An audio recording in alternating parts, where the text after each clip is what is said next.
All right, welcome everyone to tonight's evening sessions program. I am Kirsten Wellnitz here at the Alice and Jack Wirt Library.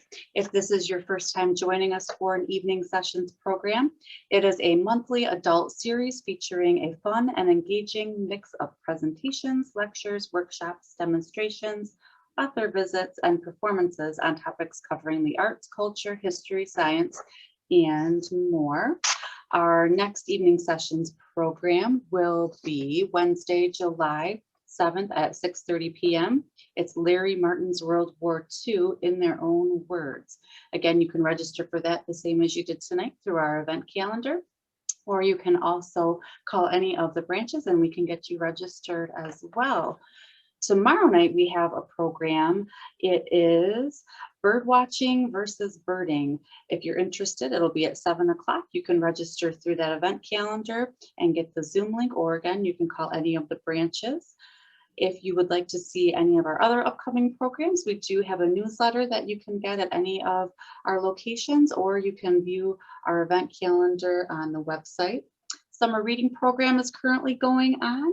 You can download the Beanstack app, which is available on your app store, or you can access it through our website, or you can come in and get a paper reading log as well. Tales and Tales is the theme for this year, and you also get a blue bag when you sign up. Again, you can stop at any of our locations to get that.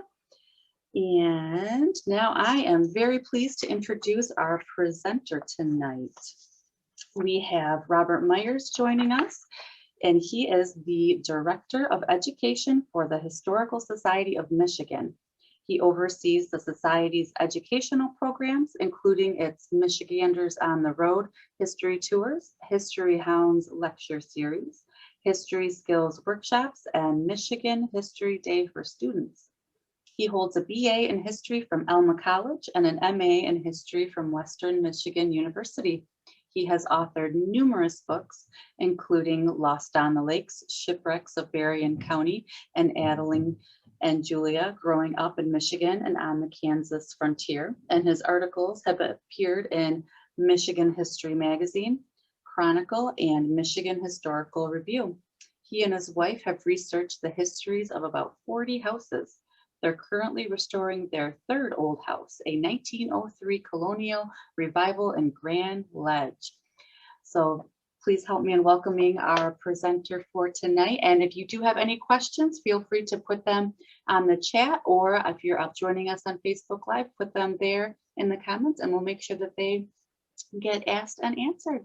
So again, I'll hand it over to our presenter, Bob. Thank you. Thank you, Kirsten, and good evening, everyone. And I've given Kirsten full reign to interrupt me at any time with questions, and I'd be glad to answer any questions. If I don't know the answer to a question, I just make it up. So it works out pretty well that way. Well, this is one of my favorite programs because I do a lot of this. I love old houses. I love architecture. And my wife and I have well, as Kirsten said in the intro, we're currently restoring our third old house. In fact, this is it right here, built in 1903, a colonial revival. And that's the original family, the owners sitting there on the porch. We don't know who the little girls are in the car. I think it's an electric car out there, but I'm enough of a car ignoramus that I don't know for sure.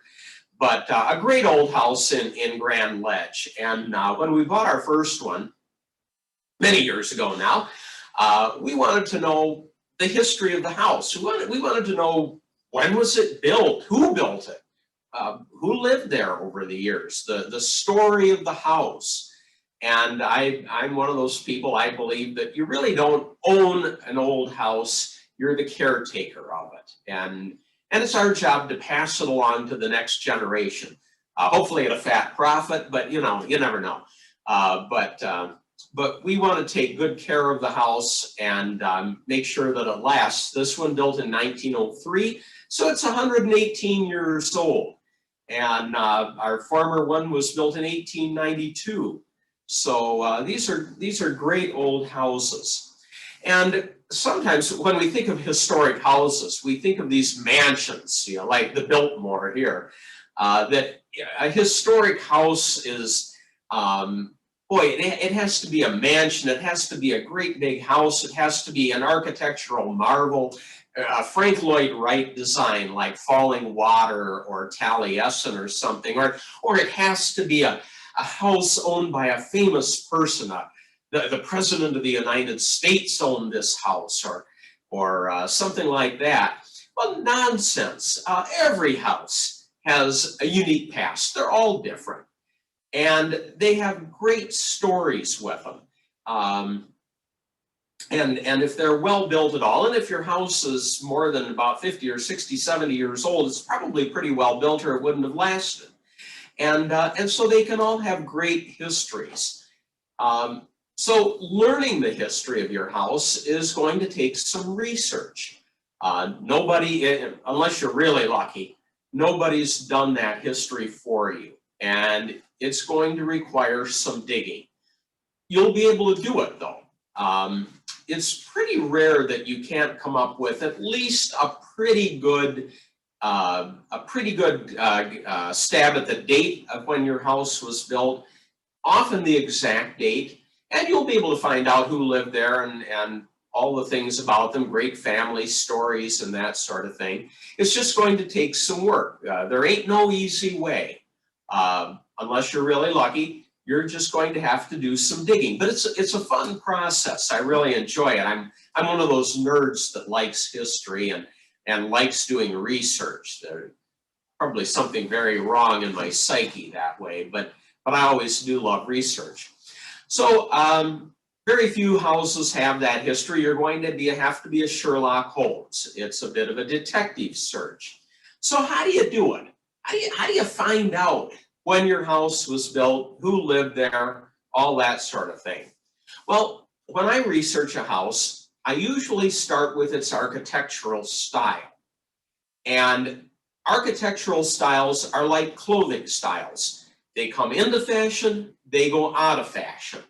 So if you know the architectural style of your house, that immediately gives you a date range in which it could have been built. And so researching the house is kind of a process of narrowing down, getting closer and closer and closer to the date at which it could have been built until you finally nail the exact date. And so, what's the earliest it could be built? What's the latest it could be built? And then close in on it. So it's like clothing styles. So you got a girl like the one here on the left, hoop skirt, wide sleeves, a high neckline, lace collar, 1860s. We know that the hoop skirt came in right. I have to check the dates myself, but right around 1858, 59, goes out of fashion at the end of the American Civil War, about 1865. So we know that girl, even though we don't know anything about her. She's kind of an anonymous person. I don't think we even know her name, but we know immediately about when that photograph was taken. Okay, young women on the right. Okay, you got, boy, that screams 1970s. I'm old enough, I can remember the 70s. And yeah, it was a bad time for fashion. But anyway, but the pantsuit, the short skirt and pastels, you don't have to know who these girls are, these young women are, to know about when this photograph was taken. 1970s, just based on the clothing. Houses are the same. They have the architectural style, and that will date the house for you to within a certain age range. Now, often we get these stories from people. Oh, I know my house is at least 200 years old. Oh, this was a stop on the Underground Railroad, that kind of thing. Well, okay, so somebody tells you that you buy this wonderful house here, and they say, oh, we don't know when it was built, but it's at least 200 years old. No, we know that can't be right. The house is a Queen Anne.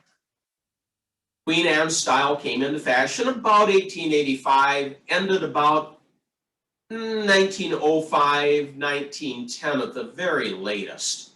Nobody was building them after that. It's like wearing a hoop skirt in the 1880s. They weren't doing it. Or wearing mini skirts in the in the 1850s. They didn't do it. So we know that this house, because it's a Queen Anne, had to have been built between about 1885 and about 1910, somewhere in there. So immediately we have about a 25-year span in which this house could have been built. So that narrows it right down immediately to about 25 years. Here in Michigan, we have quite a lot of architectural styles. Here's a couple of houses, one in Dexter, one in Ann Arbor. They're Greek Revival. Same kind of thing. You have a Greek Revival house like this. Well, Greek Revival comes in about 1830, and by about 1860, it's out of fashion. Nobody's building them anymore. So we have about a 30-year span in which these two houses could have been built. And indeed, and I haven't done the research on these, but according to the, I think this is from the State Historic Preservation Office, the one in Dexter between 1845 and 1850, the one down below in Ann Arbor, 1853, right in the middle of the height of Greek Revival popularity. Now, houses are never, or almost never, purely one style. Architects play around and builders play around, and they, they'll merge styles a little bit, elements from one style into another. But you can take a pretty good guess. This one right here, I think, is a kind of a transitional Greek Revival. It's kind of moving out of Greek Revival style, but it still has some Greek Revival elements, like the doorway there, the 6/6 windows, each window sash having 6 panes of glass. So I think this one was probably built about 1860. Here's a Gothic Revival. Classical Gothic, popular from about 1840 to 1870, about a 30-year span. Italian, lots of those in Michigan, comes into popularity in mid to late 1850s. 1885, it's going out of popularity. Height of its fashion is 1860s and 70s. Craftsman, about the first 4 decades of the 20th century. Wildly popular. Colonial Revival. My house is a Colonial Revival, coming into fashion about 1900. Actually, they're still building them today, but 1940 is toward the end. Italian Renaissance, kind of an odd style, not a very common style. This one was actually built by in 1933 by one of Al Capone's bodyguards. He also handled police payoffs. It's in St. Joseph. And, well, gangsters like to come over to St. Joseph for rest and relaxation, too. Get away from it all. You get tired of whacking people, so you come over to a beach community. And so the story was that this house was built by one of Al Capone's gangsters, and we researched it, and we found out, yeah, it really was. Actually was. The story was true. Now, one of the problems with the house styles is that they may have been remodeled. Remodeled beyond an inch of their lives. And sometimes the house has been so extensively and badly done over that they're almost unrecognizable. At a wild guess, this one might have been a Queen Anne once upon a time. But often the details are obscured. Usually they're not this badly done, but often the details have been removed or obscured. Vinyl siding and that sort of thing can obscure some of the details. So sometimes it takes a little bit of a practiced eye to know what the style was.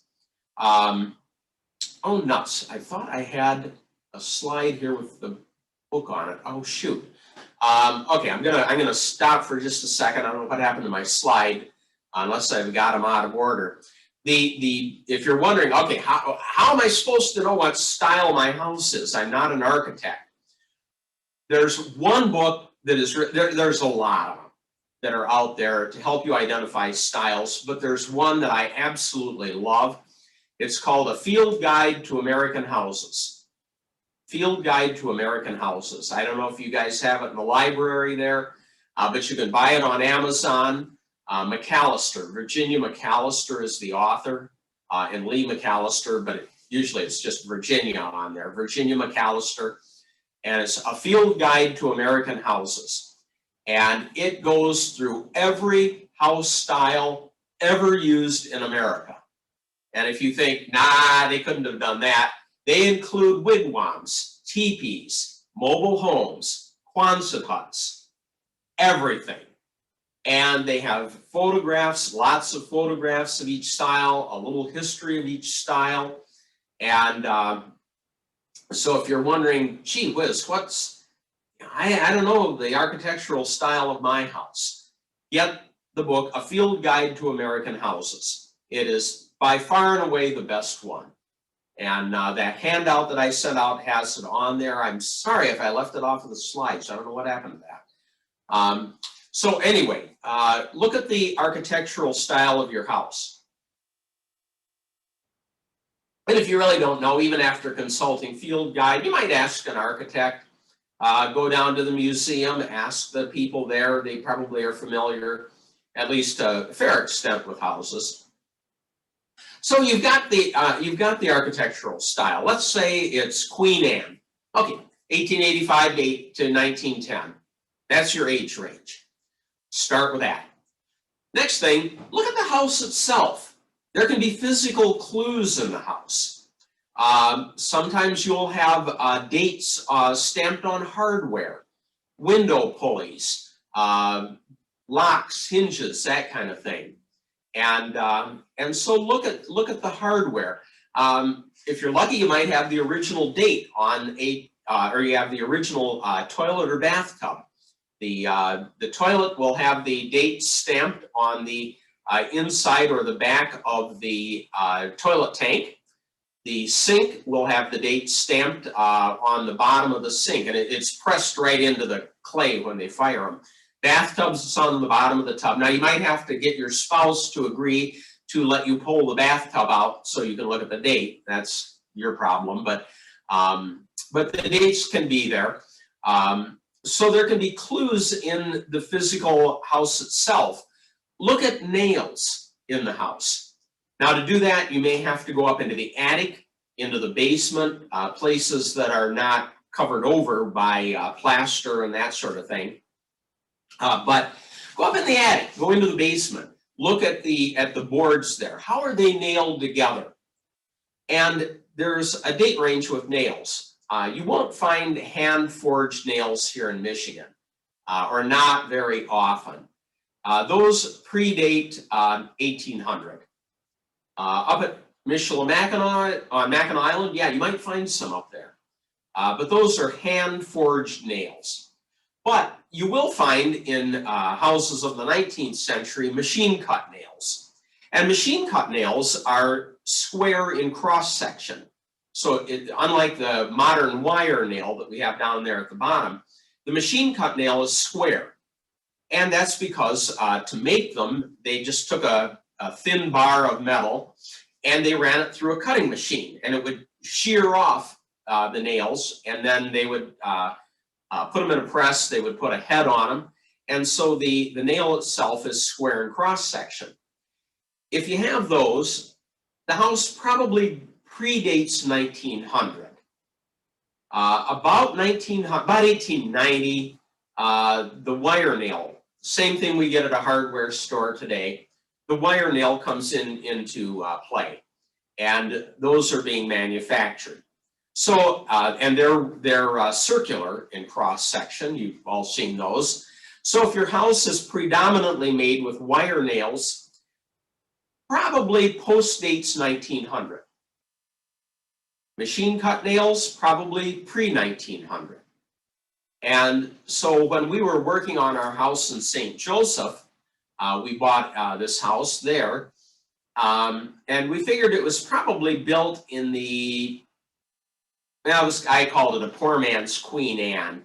So it was a very modest home, but probably built in the 1890s, maybe early 1900s, maybe the late 1880s. And it had almost all machine-cut nails in it. cut nails, square and cross section. So that told me probably pre-1900. Well, you might go down to City Hall or Village Hall or whatever and see if there are any building permits for your house. I've never had much luck with it. It's worth trying, but what I found is that, first of all, building permits, they don't keep them that far back. Maybe back into the 1950s, 40s if you're lucky. If your house is older than that, there won't be any building permit for its construction, but you might find some for remodeling projects and things like that. But unless your house is relatively new, you're not going to get a building permit for its construction. But hey, it's still worth a look. And it might clear up some mysteries about when they moved a wall or when they put on an addition or something like that. Again, probably not going to be enormously helpful, but it's easy. Worth taking a look. Now, your house could be, especially there in Bay City, you guys are the mecca for Sears, what are often called Sears homes or kit homes. Sears, Aladdin, Montgomery Ward, these homes were turned out in enormous numbers, and you could have a kit home. And if that's the case, you can find them in catalogs. Sears put out a Sears catalog of kit homes. And that can be great. They're not always real easy to identify. You might have to do some digging around up in the attic, down in the basement, but the kit home manufacturers stamp the boards to identify them. When you got a kit home, you got the whole kit. You got everything. You got the boards all pre-cut and numbered for joists and rafters and all that kind of thing. And you got windows, you got the doors, you got nails and paint and the whole bit. And so go digging around in your house and see if you can find the numbers. Now, the numbers were, Sears and Aladdin, they knew people didn't want to see the numbers everywhere, so they tried to hide them as well as they could. Like stamping them on the ends of the board instead of the side of the board. But if you do some digging, you may be able to find the numbers for boards used in a kit home. Well, if you're not that lucky, you're going to have to start doing some more digging. Plat maps are really great. These were published in atlases. They are available online. Through the Clements Library at U of M, Michigan County Histories and Directories, or Michigan County Histories and Directories or atlases. Yeah, they have atlases in there too. Anyway, but you'll find plat maps like this one of St. Joseph. This was done in 1887, and you can look on the plat map, and this covered rural areas too, and you can see, if you look closely there, the squares and so forth that outline the houses. And so take a look, well, our house we knew was built probably mid to late 1880s, 1890s more likely. But we got the plat map here. And we found that, in fact, our house was on it. It was right in, let's see, where was it? Right, I'm pointing right there. It was one of these little squares right there. And so we figured, okay, our house must have been built before 1887. Now, of course, the thing to watch out for there is that just because there's a house on the lot, it doesn't necessarily mean that it's yours. Your house that house might have been torn down or burned down, and another house built later on the lot. But it's an indication. It's an indication that in 1887, at least, we know there was a house there. Sanborn fire insurance maps are great. Those are available. A lot of libraries have them on microfilm. I don't know if Bay City does. The museum may, and they're available now online through the Library of Congress. And they are wonderful. Sanborn maps are detailed. They were produced at regular intervals, usually every 5, 6, 7, 8 years, something like that. And they're color coded. The originals are color coded. At the Library of Congress, you'll find them color coded. And there's a key to the colors and all the different abbreviations. So, for example, here we have a house here. How do we know it's a house? Well, it has a D on it for dwelling. Okay, so these are dwellings. And you can see a fairly good footprint of the house. Here we have a 2-story dwelling. And this little dotted line here, 1 story, that's the porch. And back here we have 1.5 story. It's a little kind of a back wing of the house with a 1-story porch. Here we have a 1-story dwelling. You can see the 1 up here, 1-story porch. Back here, this X, when I saw it first, I thought, oh, that's the roof line. That ain't the roof line, that's marking a stable. And in fact, you can see here, it says teaming and sales. So horse teams, they're probably renting horses and wagons and that sort of thing. Up here we have a bunch of stores. So on kind of the main street of the town. And the S for store, pink is brick. And here we have one, yellow by the way is wood frame. Here's a yellow, a wood frame store with a brick veneer. Blue, I think, was cement block. And in some cases, here we have fire station, International Order of Oddfellows Hall. So they tell you what was in there. These they just mark as houses, as dwellings. But the Sanborn Fire Insurance Company was very concerned about fire risk.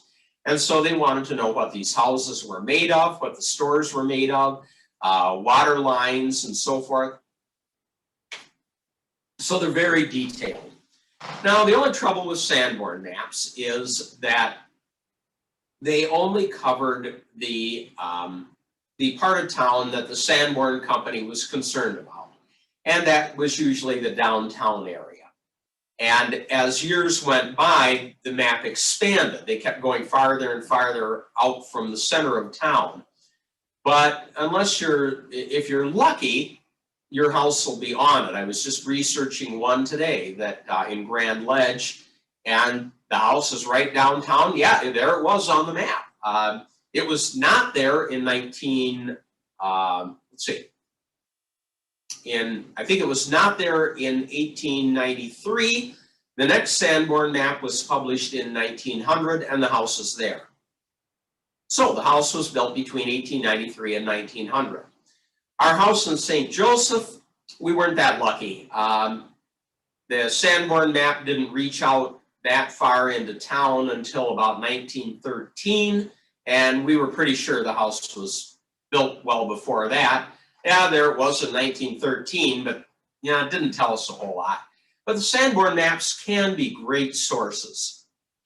Bird's eye views. I don't know, you probably have several of those published in Bay City. They were all the rage from about 1870 to 1900, 1905.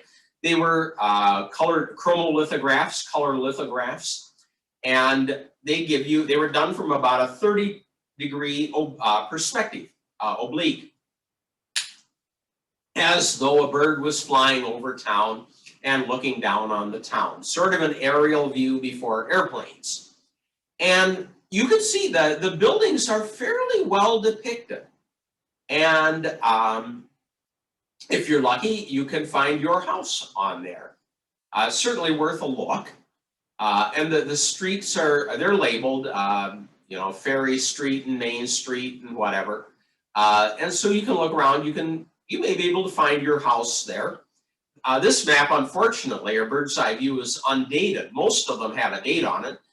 For some reason, this one didn't. We know that it was we know that it was drawn about 1890.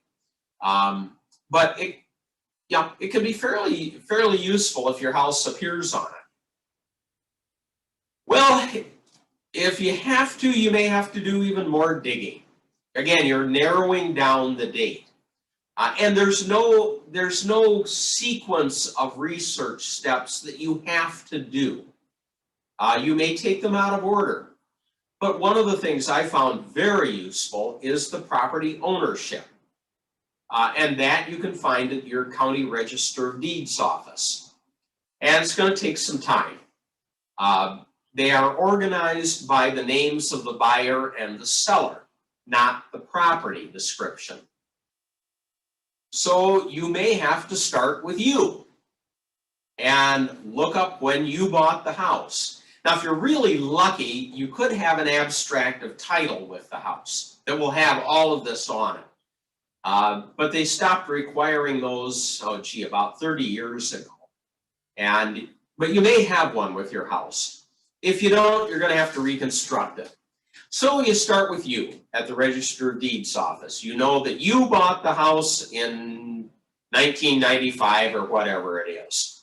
And you start tracing backward. So here, in this case, we start with Gerald and Kimberly Wohan. And they bought this property, 2816 South Lakeshore Drive, on November 3rd, 1999. And they buy it from the Bringlesons. Okay, so we know that they bought it in November of 1999. So now we go back to the Bringlesons. When did they buy it? Well, they bought it in October of 1999, about 2 weeks before. So I don't know what's going on here, why they bought the house and then sold it. And we may never know, but they did. But we know that they bought it in October of 1999. And it turns out that they bought it from a fellow named Thomas C. Sonneman. He's a successor trustee. Okay, so he evidently is selling the house for an estate or something like that. Don't know, doesn't really matter, not exactly. But we know that they bought it in 1999 from Sonneman. Now, how did Sonneman get it? Well, the previous sale was to Clara Sonneman. Okay, probably Thomas's mother. That's my guess. Mother, maybe grandmother, I don't know. But probably she has died or something, and in 1999, he's selling the house for the estate. But at any rate, Clara Sonneman had bought it in 1937. Here we actually get the purchase price. You don't always get that. She bought it from Francis Moulton. Okay. And the sale before that then is from 3 people there. Jenny Wagner, Jane Vanderveer, and Grace Canavan in 1908. Okay, so Frances Moulton is the executrix of an estate. My guess is that these are Lottie Stalin's daughters. And that Lottie has died, and the daughters are selling it. And then we go back here. Richard Stalin. Okay, I'm getting backward here. Richmond Stalin bought the lot from these 3 women, 1908. So, but you can see how you do. You go back from the buyer to the seller, to the buyer to the seller, and just tracing each step. Hopefully, you don't get hundreds and hundreds of sales. But so why do you need to know who owned the house all these different times, or who owned the property? By the way, this will only refer to the land, not anything on it. It's going to read the same way whether there's a house on it, whether it's vacant, whether there's a 20-story, 40-story skyscraper on it. It reads the same. Well, why do you need to know who bought it and sold it? Well, quite often the sale is right before somebody builds a house. And you can take some guesses, that, all right, if somebody's buying this lot, probably there's a house there. That's my guess. They're buying one lot in 1908. They're buying one lot. Yeah, probably a house on it. If you get a large piece of property, half a dozen lots or something, it may be vacant. Somebody's maybe buying it, intending to build or as an investment. But look for the owners of the property. Tax rolls, which you'll find at your county treasurer's office. Those are great sources too. And they can help you interpret the buying and selling of the houses. So this is one actually from our house in St. Joseph. And you may have to figure out what the writing is, and some of the people there at the office may be able to help you. But here we have name of the owner or occupant, Mrs. A. Jennings. And the story we got with our house was that Amanda Jennings had built it, and her granddaughters told us that. So we weren't sure if that was true or not, but in fact, there is. Original plat of St. Joseph, north 1/2 of lot number 183. And that's our lot, the north 1/2 of lot 183. And that will be on your tax bill. So you can find, if you don't know what your property description is, you can find it on the tax bill. So there it is, valued at $800. Yeah, that's probably got a house on it, not a mansion, but at $800, and this was about 1910, something like that. I forget what year this was, yeah, probably a house on it. And you can see that she also, Amanda Jennings, also owns Hoyt's second addition to St. Joseph, southwest 40 feet of block 4, lot 42. Right? But this is the one we're interested in. And so look at those assessments over time. Once you know who owned the house at a particular time, you can find them in the tax rolls. They're organized by the name of the owner. And so here we have an example of one, using the tax roll and the property description. We were looking at the north half of lot 184. It's just a couple of houses down from ours in St. Joseph. And I didn't run a big long length of the tax rolls. I wanted to condense it down a little bit here. But look right here, 1892. The lot is the north half of lot 184, owned by John Watson. 1893, we have a new owner, Mrs. S.T. Cooper. Same property description, but look what's happened to the value. Quadrupled in 1 year. Well, all right, what's gone on here? Change of property ownership, and the property has quadrupled in value. Something's happened to make that property go up in value. Probably the addition of a house. Probably a house for it to go up that much. Now you can see here in 1894, it's gone up another $200. Here in 95, another $200. Who knows? Maybe inflation, maybe they reassessed the property, maybe they put a garage up or something like that, or a stable. 1894, it would be a stable. But here's the big jump in property. And as we continued with the research on this particular one, we found out, yeah, in fact, the house was built in 1893, I think early 1893. So look for those jumps in the assessed value. Census records. Census can be great. That includes the later ones like 1900, 1910, 1920, and so forth. Every 10 years they did the census, and those will include street addresses. At some point, depends on where you are, but about 1900 they started to include street addresses. So if you go through, you can find who lived in your house at your address. Now remember, the cities, doggone them, would renumber houses and rename streets. So ours in Grand Ledge, when our house was built, it was on Railroad Street. Now it's on Lincoln. They changed the name of the street. So you may have to do some work finding out what the street name was.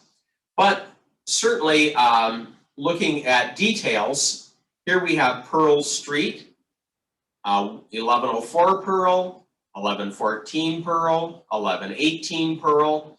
Census takers would usually go right down the street. Sometimes they had to backtrack and go back and get people they missed. But if you're wondering, well, it's in 1900, well, could my house be that old? Well, if you're living at 1104 Pearl Street, somebody was living there.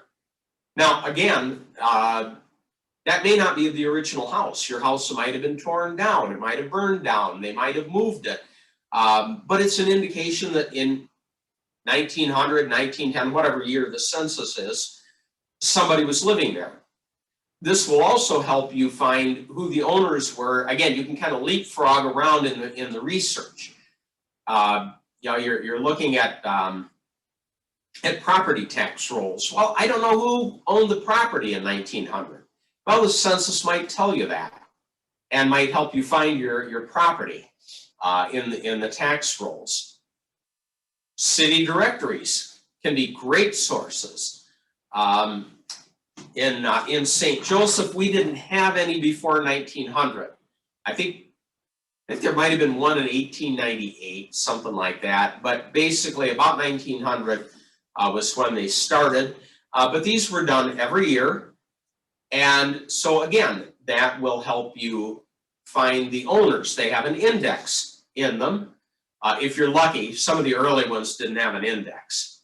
And then it's dang near impossible to find the person in there, but because you don't know the person's name, you're looking for the address. But later on, they had an address so if your house is at 707 State Street, you can look in the index for the property owner name, but also State Street and how the houses there, and it's cross-indexed. So that can really help you out. So here's an example. This is in Benton Harbor in St. Joseph, Michigan. The first entry up here, Clyde M. Boone, Nora B., probably his wife. He's a laborer for Whirlpool Corporation. His house is at 2000 Taylor Street, Benton Heights. And yeah, they have a key in there that will tell you the abbreviations. Now, down here, let's see, the next one, here's Delbert Boone, wife Beverly, 1477 Union in Benton Township. Here's Jimmy Boone, a student. He resides at 1250. He's not the home owner, or the head of household, he's a resident. So he resides at 1250 Union, or maybe he's renting a room or something like that. And so you can start to find out a little bit about the people that live there too. Now, if your house isn't listed, maybe the house wasn't there yet. House may not have been built yet. But you may want to know a little bit about the people who live there. There's a nurseryman, Heath Company, music teacher. Emma Boonstrom is a widow of Andrew, probably an older woman. And so you start to be able to put together when your house was built from the architectural style. Maybe you've been lucky and found some architectural elements with it. You may have, you've been able to go through census records, maybe tax rolls. And again, you may not need to do all of this. You may be able to narrow it down quickly. You may not need to go to the tax rolls. That's a long process and boy, very tedious. You may be able to skip some of that. Newspapers are a wealth of information, and if you're lucky, it's been digitized. Ours in Grand Ledge has been now. A lot of newspapers have been. Otherwise, you have to go through year by year or day by day even. But you can do it. It's a bear to do it, but you can do it. But anyway, newspapers reported on everything. Your business was everyone's business. And they would report on who had lunch with who and who went to visit who. And boy, if there was a house being built or a store being built or something like that, a lot of times the newspaper would cover that, especially in smaller towns. And the reason for that was that, first of all, people were nosy and liked to know those things. Second of all, newspaper editors were town boosters. And so if a store or a house was being built in town, that was a sign of progress and economic prosperity.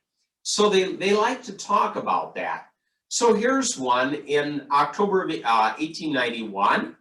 Mrs. Vanderveer, this is in St. Joseph, Michigan, Southwest Michigan. Mrs. Vanderveer, Chicago, has bought a house and 2 lots. Tells you where they were, $2,600. We understand the lady intends to make extensive improvements in the property, move the present dwelling to the south lot, and build a handsome home on the corner. Okay, so she's going to take the house that's there. She's going to have it moved 1 lot over, and she's going to build a new home. Now remember, this is what she intends to do. Excuse me. That isn't necessarily proof that she will do it. Now, it looks like she's completed the sale of the property, but who knows? She may think better of it. We don't know. Well, a little later, February now, about 4 months later, 1892, 4 or 5 months later. There we go. Mrs. Vanderveer, new residence. We have a contractor and doing the carpenter work. Mason is getting ready to do the masonry work. Corner of State and Hatch Streets, yep, same property. Oh yeah, it's going to be a $5,000 to $6,000 house. So if you were trying to keep any of that private information, forget it. The neighbors are all going to know how much you spent on your house. And that's a big house, by the way. In 1892, yeah, that's a big house. And so the newspaper is proud of that. And in April, now a couple months, 6 weeks later, yep, they are building. Work has started. So presumably they moved that house off the lot, moved it to the next lot over, and they are building that house. And a lot of times you'll find reference to the house being finished and the family moving in. In this case, I couldn't, but evidently the house was there because the next year in the 1893, there was would have been a fire. Apparently a fire got started in the alley next to the, or near the Vanderveer and other property. So evidently her house then was finished by 1893. And so in that case, we were able to get a pretty precise date on that house. 1892, they might have finished it in early 1893. Sometimes you never can quite get it, and you have to take a little bit of a stab. Maybe the tax rolls show 1892, it's one property value. 1903, or 1893, it's a much higher value. Well, you don't know for sure, was it built in 92 or 93? So it may be a circa date. Sometimes you may not even get it that close. You know that it was built sometime after 1850, but before 1856. Okay, we've got a circa date there. And you never are able to get it absolutely nailed down. But we were usually able to come up pretty darn close as to the construction date. Our house in St. Joseph, in fact, was built in 1892. It was the hardest one we ever researched. Why? Well, what happened was that all of the sources we were coming up with were very, very vague. There was no clear property value jump during the time we knew the house was built.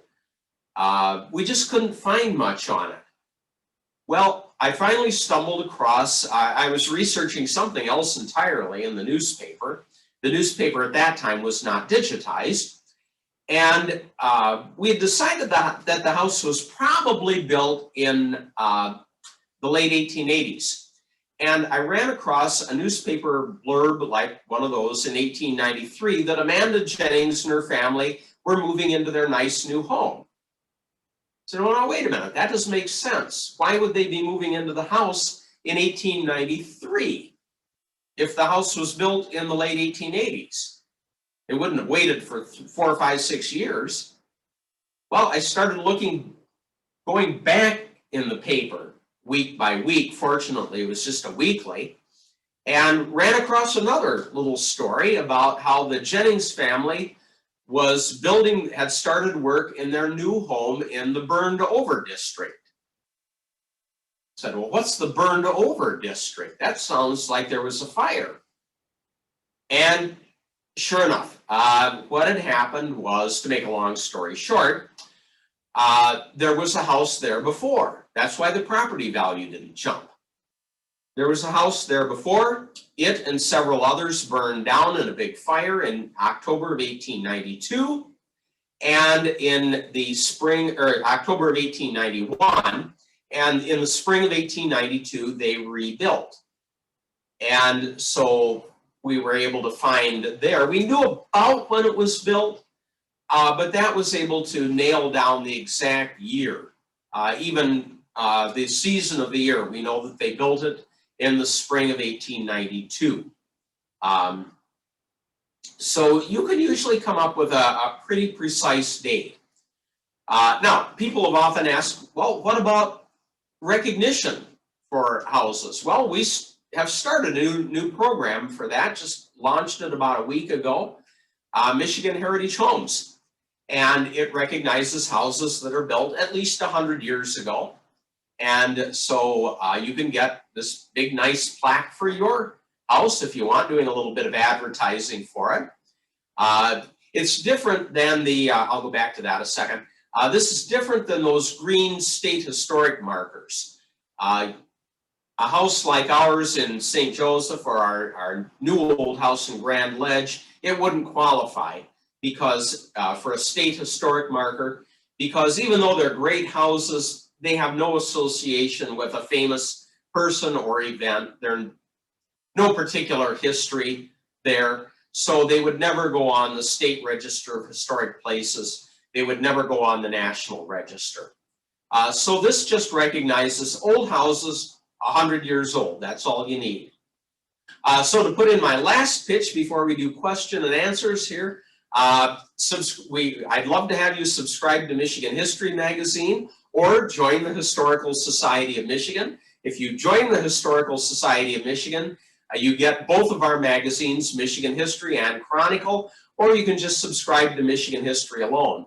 Michigan History is ordinarily $24.95. A year's membership for you and everybody in your household is $39.95. But if you mention Bob's program or I endured Bob's program, then you get $5 off. So, hey, what a deal, huh? So I always put in our membership plug. And if you put just I endured Bob's program when you subscribe or join, our staff will get a chuckle out of that. On our website, when you join or subscribe, there's no place there to take $5 off. But if you, how did you hear about us? Just say Bob's program, I endured Bob's program. They'll take the $5 off your subscription or membership. So that is my pitch there. And I want to make a pitch to support your library. Libraries are critical to our towns. We think of our cities, our towns, we have You know, we have the things that we need, like police and fire protection and sewers and street maintenance and that kind of, those are important because that's how we live in our town. Libraries, art centers, nature centers, museums, parks, that's why we live in our town. And so please support your library. They do wonderful work. So that's my pitch for the library. And Kristen, Cassandra, if you have any questions come in or whatever, shoot them at me and I'll make up the answers. Sounds good. Yeah, thank you for that support. We appreciate that. Looks like we just had a question come in the chat. It says, my house was built in 1860. Our family bought it in 1898. Where do I start to find who built it? Okay, if you think well, first of all, what's the style of the house? And do you know what the style is? They can unmute if they want to, I don't know, if that's okay. Yep, I will make it so people can unmute as well. Okay, cool. All right, so yep. If you did want to unmute yourself and answer Yep, that I got it question. to work. Okay, great. The original one was like the one you showed for 1860, and then in 1910 it was added on just the rooms here and there, so now there is no style. Okay. But you're looking at the, well, you want to know when was it originally built, right? Yeah, I'm trying to find the people who owned it before, who built it in 1860. Okay. Yeah, so before, I'm sorry, did you say before 1890 or? My husband's family bought it in 1898. 1898, okay, great. That's super because already you can go back to 1898. You don't have to mess around in the 20th century records. So if you go to the County Register of Deeds office, they will have the, they call them the grantor grantee books. Grantors are the seller. They're granting to someone. The grantee is the buyer. So if you know your husband's grandparents' names, then you can look in the grantee books under their name. So I can start with them and not with us. What's that? I can start with them and not with us then. Absolutely. Okay. Because if you didn't know who had bought it back then, you might have to start with you. Mm-hmm. But in this case, you know that they bought it in 1898. So you start with them because who wants to do all that extra work? Mm-hmm. And so if they're, that was Joe and Marie Smith, let's say. All right, so you know that Joe and Marie Smith bought it in 1898. You go to the grantee book and you look under Smith, Joe and Marie. And it might take you a little bit of looking. They'll have it indexed by S and probably Smith's or whatever. What was their name, by the way, their last name? Brock Miller. Oh, good. You have an unusual name. That's great. All right. So you look under B for Brock Miller. And in fact, it'll probably be in the BR section. And so you find their name and that they'll be the grantee. And then they'll have on that page the grantor's name. And it will tell you what book and page number to look under. Okay. And the book is called a liber. I have no idea why. It's probably Latin for something. Mm-hmm. But it'll be something like, liber number 342, page 68. And so you go to that big heavy book and you pull it down, and there will be the record of the property sale to the Brock Millers from the Johnsons or whatever. Mm-hmm. Well, now you know the people that they bought it from. Well, now you can go back to the Johnsons. When did they buy it? And they'll be the grantee, in that case, the buyer, and you'll find out who they bought it from. So you just kind of go back one step at a time, from the buyer to the seller, from the buyer to the seller. Ultimately, you'll wind up when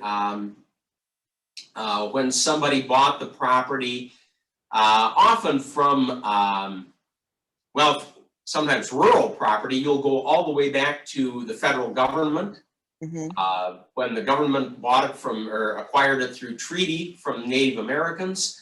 More likely in town, you'll find when they bought it from somebody who platted the area. In other words, the person who had the subdivision or that section of town laid out in lots. Because I have for the original subdivision. It's called Portsmouth subdivision.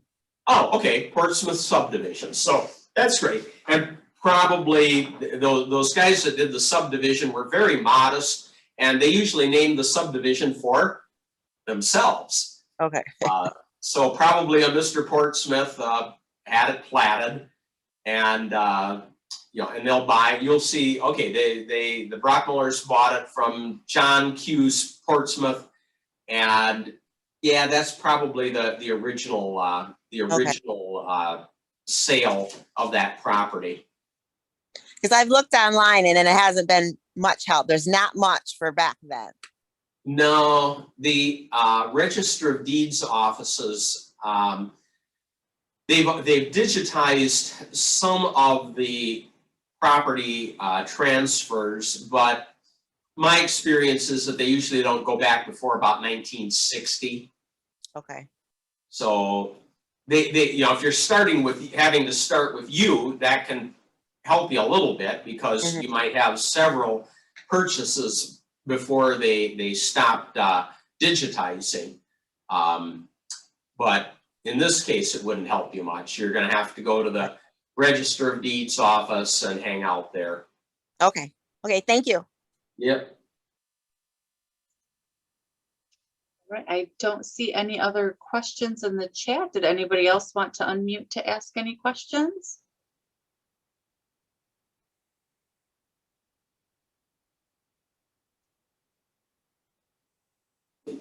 Probably have bored them all to death, so that's okay. We're No. historian, that's what we do.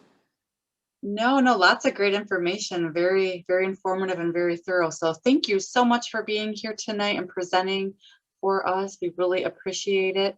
And if you did not receive those handouts prior to the program, be looking for the links on our website, or you can always reach out to me on email. My email is listed on our website as well, and we can make sure to get those to you.